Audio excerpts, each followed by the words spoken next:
तो आज लौटा हूँ फिर से एक खौफनाक डरावनी भूतिया कहानी लेकर के। ये कहानी उस समय की है जब मैं दिल्ली पहली बार काम करने आया था और मैं अकेला ही उस शहर में काम करने की तलाश में था। मुझे नहीं पता था कि आज के शहर में भी इमारतों में कुछ गहरा राज गड़ा होता है। तो कहानी शुरू करने से पहले चैनल को सब्सक्राइब कर लो और वीडियो को लाइक कर लो, क्योंकि कहानी स्टार्ट करने के बाद मैं आपका दिमाग भटकाना नहीं चाहता। ये कहानी तब स्टार्ट होती है जब मुझे दिल्ली में 20 से 25 दिन भटकने के बाद फाइनली मुझे दिल्ली के एक बड़े से होटल राइज होटल में काम मिलता है। ये होटल 25 फ्लोर का था, पर मुझे काम उस फ्लोर में नहीं, उस फ्लोर की सबसे नीचे रेस्टोरेंट में मिला था। रेस्टोरेंट में मुझे काम था कि जो वहाँ पे जो भी किचन वाले जो खाना बनाते हैं, मैं उनका हेल्प करता था और बाकी टाइम साफ सफाई करता था, चाहे वो होटल का टेबल हो या फिर किचन रूम का फर्श। उस होटल से मेरा कमरा जहाँ मैंने रेंट पे लिया था वहाँ से 25 से 30 किलोमीटर दूर था। मुझे आने जाने की दिक्कत तो नहीं थी, क्योंकि वहाँ से मात्र दिल्ली में 5 रुपये किराया था। मैं बहुत खुश था कि दिल्ली आकर के मैं सस्ते में कहीं भी काम के लिए आ जाया करता था। 5 रुपये आना था किराया और 5 रुपये जाना। अगर बाई चांस कभी मुझे रात लेट हो जाता था उस वहाँ पे काम करते, तो मैं मेट्रो पकड़ लेता था। मेरी काम बहुत अच्छी चल रही थी, पर मुझे एक चीज़ नहीं पता था उस रेस्टोरेंट के बारे में, जो मुझे पता चलता है 5 जून को। मुझे उस रेस्टोरेंट में काम करते आज 5 महीने हो गए और एक तारीख था 5 जून। पर ना जाने क्यों 5 जून को उस रेस्टोरेंट में बहुत ज़्यादा भीड़ रहा। उस होटल के जो लोग थे वो तो वहाँ खाना खाते ही थे, पर उस दिन बाहर से भी कई लोग रेस्टोरेंट में आए थे।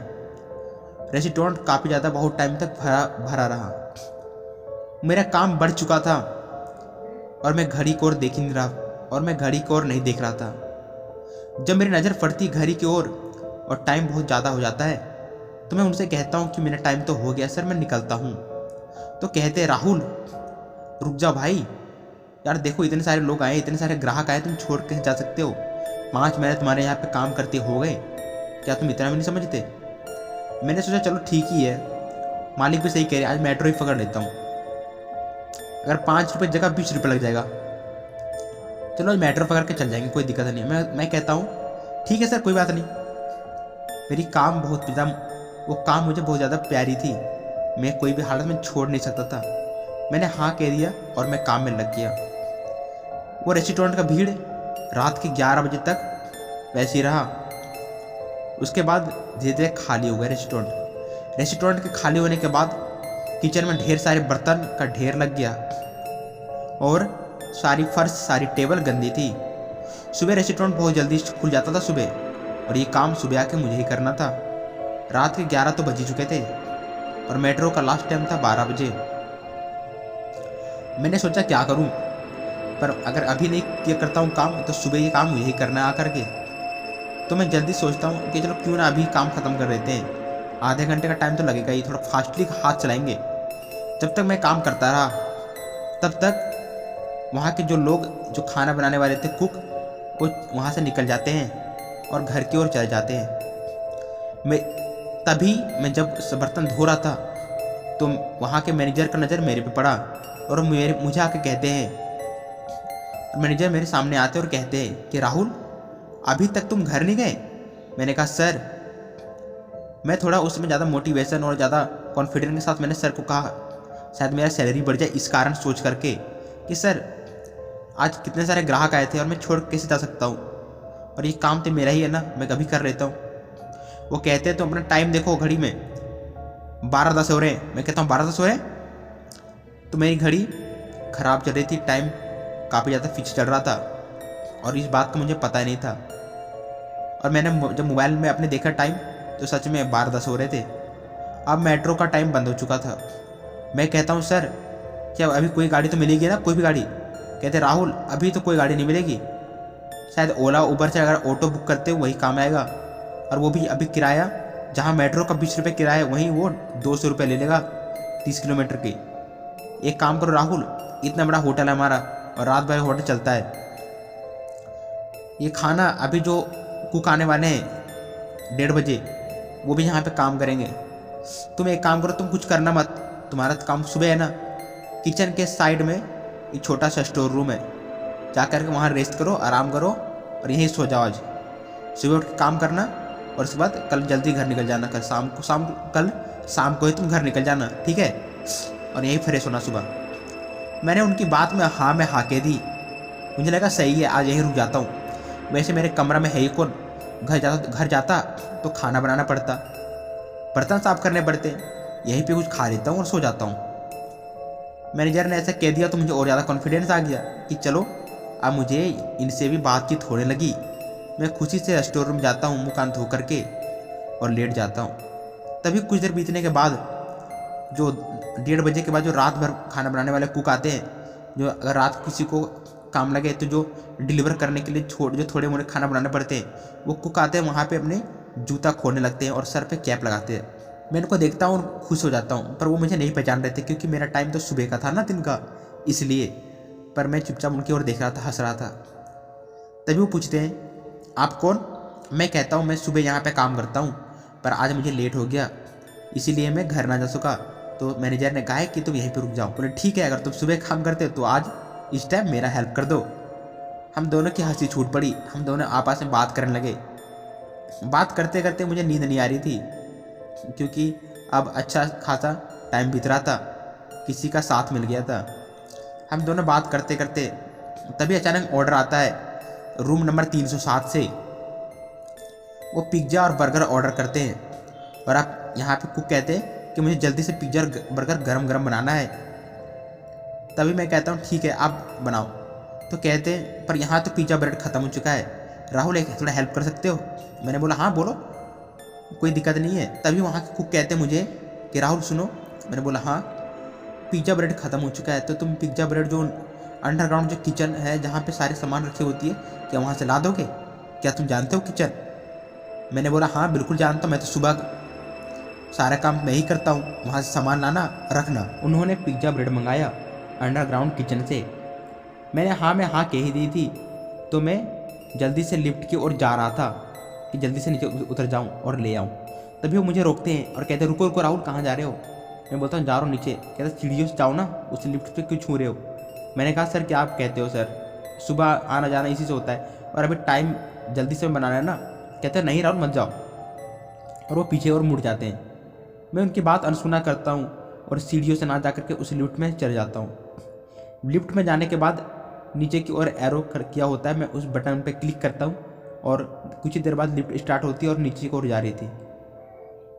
पर पता नहीं जहाँ मुझे लिफ्ट से नीचे जाने में 2 मिनट का समय लगता था, वहीं अब 5 मिनट हो चुके थे। मैं सोचता हूँ अब तक मैं नीचे नहीं पहुँचा और लिफ्ट तो शायद लग रही कि नीचे और जा ही रही है, तो मैं जा कहाँ रहा हूँ। फिर कुछ देर होती है, उसके बाद और मैं नीचे जा ही रहा हूँ। अब घड़ी में 10 मिनट हो गए, पर अब भी मैं नीचे जा रहा हूँ। मैं डर जाता हूँ कि हो क्या रहा है। लिफ्ट तो लग रही थी कि नीचे और जा ही रही है, रुकी नहीं है। तभी कुछ ही देर बाद लिफ्ट के रुकने की आवाज़ आती है और उस फ्लोर जो सिग्नल था वो रेड हो चुका था। मैंने सोचा ये सिग्नल रेड कैसे हो गया आज, और नीचे जाके अचानक डोर खुलता है और देखता हूँ तो एक अजीब सा रूम पड़ा हुआ था, अजीब सा खंडर, नीचे टूटा फूटा लग रहा था और कई सारे वहाँ पे छोटे छोटे सामान रखने वाले बनाए हुए थे और काफ़ी लंबे चौड़े इलाके में था वो किचन ही मालूम हो रहा था, पर पता नहीं क्या था वो। मैं चुपचाप लिफ्ट में ही रहा। मैं लिफ्ट से बाहर ना निकलना चाहता था, पर लिफ्ट चालू नहीं हो रही थी।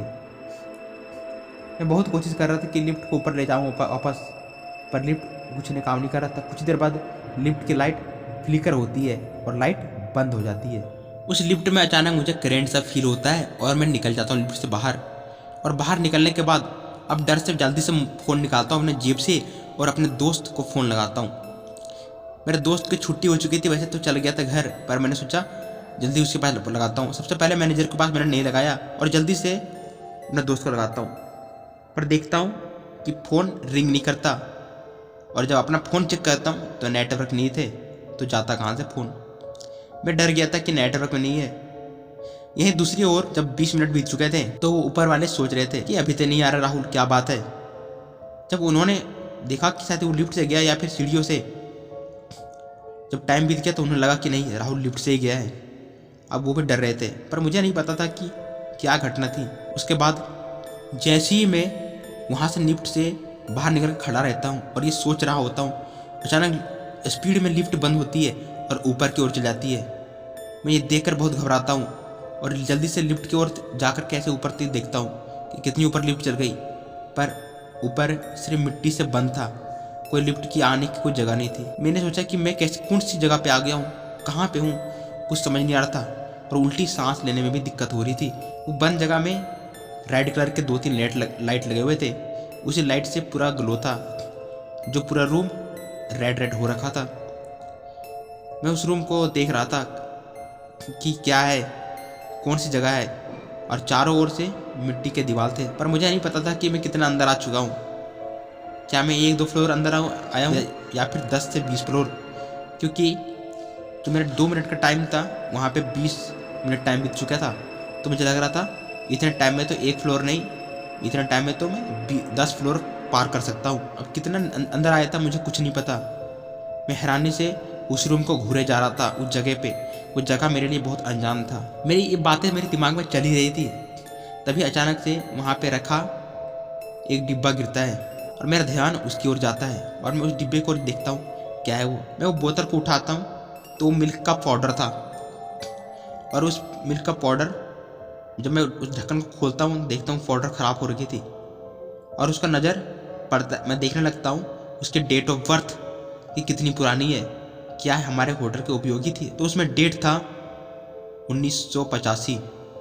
ये देख करके मैं घबरा जाता हूँ। 1985 की डिब्बी यहाँ पे क्या कर रही है, और जबकि आज 2012 चल रहा है। मैं ये देख करके घबरा जाता हूँ कि इतनी पुरानी डिब्बी यहाँ पे कैसे आ गई हमारे होटल में। मुझे समझ नहीं आ रहा था कि हो क्या रहा है ये। और कुछ ही देर बाद मेरे दिमाग में आता है कि क्या सबका डेट ऐसी ही है। मैं सबका डेट चेक करने लगता हूँ और देखा मैंने सबका डेट बहुत ज़्यादा पुराना था। कोई 1960, 1970, 1985 सबका डेट ऐसी था, और सबका सब प्रोडक्ट ख़राब हो रखा था। ये सारा प्रोडक्ट देख करके मुझे लग रहा था, ऐसा लग रहा था कि मैं शायद पुराने ज़माने में पहुंच गया हूँ, अपने भूतकाल में पहुंच गया हूँ। कुछ ही देर बाद उस रूम का जो पूरा लाइट फ्लिकर होती है और बंद चालू होता है। ये देख कर मैं पूरी तरह घबरा जाता हूँ और सोचता हूँ क्या करूँ, किसे कहूँ। मुझे बहुत ज़्यादा डर लग रही थी। तभी उस रूम में लगा हुआ छोटा पंखा वो घूमने लगता है और उसकी जमी धूल मेरे सर पे गिरती है। मैं देख के पूरा डर रहा था और मुझे समझ नहीं आ रहा था कि क्या करूँ। पर तभी उस रूम का लाइट फिर से नॉर्मल होता है और अचानक वहाँ पे से किसी के रोने की आवाज़ आती है, जो लेडीज़ की आवाज़ थी, पर किसकी थी मुझे नहीं पता था। एक पीछे लकड़ी के ढांचे की। जब मैं रोने की आवाज़ की ओर आकर्षित होता हूँ और आगे की ओर जाता हूँ तो देखता हूँ आवाज़ एक कोने की ओर से आ रही थी। वहाँ पे एक लकड़ी का टूटा दरवाज़ा पड़ा हुआ था। वो दरवाज़ा के सामने जाता हूँ तो कोने में गर्दन नीचे करके एक औरत बैठी हुई थी, जिसके बहुत ज़्यादा लंबे बाल थे। ये मुझे समझ नहीं पाया कि किसके बाल हो सकते हैं, और भी बहुत ज़्यादा लंबे, और इस जगह पे क्या कर रही है। मैं उसकी ओर देख रहा था और वो औरत सच में बहुत ज़्यादा खूबसूरत थी। मुझे ना जाने क्यों मैं उसकी ओर आकर्षित हो रहा था, और उसके बाल उसके घुटने से छू रहे थे। पर क्या था ये मामला मुझे कुछ नहीं, और ऐसी जगह एक औरत कैसे हो सकती है पता नहीं, मुझे कुछ समझ नहीं आ रहा था। और औरत, जब मैं उसके सामने गया तो औरत ने गर्दन मेरे ओर घुमाया और मुस्कुराई। मुझे समझ नहीं आ रहा था मैं क्या कहूँ। मेरा आवाज़ ना जाने क्यों, मेरा डर वहीं पे शांत हो गया और मैं उस औरत की ओर ना जा कर भी आकर्षित हो रहा था। वो औरत मेरी ओर देख के हंसती जा रही थी और कह रही थी कि तुम भी आ गए, मैं तुम्हारे तो इंतज़ार कर रही थी। ये बातें सुनकर मैं ज़्यादा डर रहा था कि ये क्या है और ये मेरा इंतज़ार क्यों कर रही थी, क्या मुझे पहले से जानती है। वो कहती है तुरंत कि इस होटल में मैं भी काम करती हूँ और मैं यहाँ पे आई थी साफ़ सफाई करने। ये हमारा 3रा फ्लोर स्टोर रूम है जहाँ पे सामान रखी होती है। मुझे मैनेजर साहब ने कहा है कि जल्दी साफ़ करो। मैं कहता हूँ अच्छा, तो ये 3रा फ्लोर है अंडरग्राउंड और यहाँ पे तुम साफ़ कर रही हो, मुझे तो नहीं पता था कि 3रा है। तो कहती है कि मेरा नाइट शिफ्ट था और आज तुम नाइट शिफ्ट में क्यों आ गए। मैंने कहा कि नहीं, आज मैं रुक गया था। वो कहती ठीक है, क्या तुम मेरी हेल्प करने के लिए आए हो। मुझे याद आता है कि नहीं, उस बंदे ने मुझे कहा था कि पिज़्ज़ा ब्रेड लेके आओ, पर मैं कह देता हूँ हाँ, मैं तुम्हारी हेल्प करने के लिए आया हूँ और मैनेजर ने मुझे यहाँ पे भेजा है। वो सुनकर हंसती है और मैं ना जाने क्यों उसकी और आकर्षित हो रहा था और मैं उसका हेल्प करता हूँ। वहाँ पे साफ सफाई करने लगती है वो और मैं उसका हेल्प कर रहा था। वो बहुत ज़्यादा खुश नज़र आ रही थी, पर मैं ना जाने क्यों मन में जो तभी बात थी वो आखिरकार मैंने उससे बोल दिया। मैंने पूछा कि ये जो लिफ्ट है वो लिफ्ट यहाँ पे है ही नहीं, अगर हम ऊपर कहीं जाएंगे। ये मेरे अंदर बहुत देर से बातें चल रही थी कि ऊपर कहीं जाएंगे। तो कहती है जब हमें कोई ऊपर से लेने आएगा तभी हम जा सकते हैं। ये बात सुन के मैं डर गया। मैंने बोला वो कैसे, हमारे फ़ोन में तो नेटवर्क नहीं है, फिर हमें ऊपर से कैसे लेने आएगा। तो कहती है यहाँ पे आने के लिए हम किसी को बता के आते हैं तो वही हमें लेने आता है, और अगर किसी को ना बता करके अगर बिना पूछे यहाँ पे आते हैं तो वापस जाने का रास्ता हर तरफ से बंद होता है और यहाँ से कोई ले जा नहीं सकता। ये बात सुनकर मैं डर जाता हूँ और मैंने बोला कि तुम ऐसा क्यों बोल रही हो। वो कहती है मुझे आज तक कोई लेने नहीं आया, और जो यहाँ पे कोई आया उसके बाद मैं उसे भी मारती गई। ये सुना और मैं जल्दी से वहाँ से उसके साइड से हट गया। उसके वहाँ से 10 फीट पीछे हो गया और उसका चेहरा तुरंत बदल गया। तभी ऊपर से वो जो पिज्ज़ा वाले मेरे जो भाई वहाँ पे आए थे, जो नाइट में आए थे काम करने, उनको याद आता है कि सही में राहुल नीचे गया है और वो सारी बातें मैनेजर को कहते हैं।